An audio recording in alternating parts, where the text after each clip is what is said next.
umaga kapamilya. Charlotte Imaki, nag-uulat. Isang babae, biktima ng cybercrime.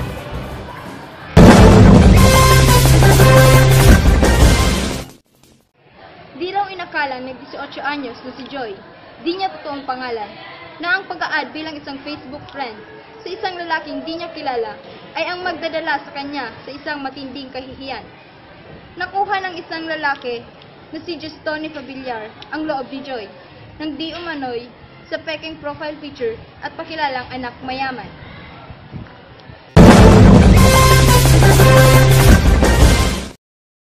Nakuha niya po yung tiwala ko kasi nga po, good looking, syempre, isang impact yun sa girls na parang, okay to. Tsaka yung pagsasalita niya po kasi talagang convincing na parang lahat po ng sinasabi niya is parang totoo.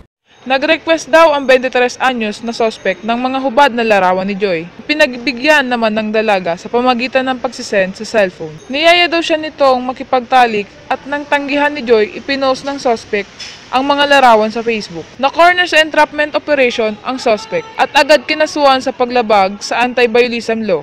Pero kapag nakapagpiyansa, makakalaya din agad si Fabillar. Piskalya na yun, sa husgado na yun, kung mayroong bill ba yung kaso na yun. So kung mayroong bill yun, so definitely makakalabas siya after payment of the respective bill. Ayon sa isang computer expert, social engineering ang tawag sa ginawa ng lalaki sa babae. Madalas daw itong mangyari sa social network site, chat at email.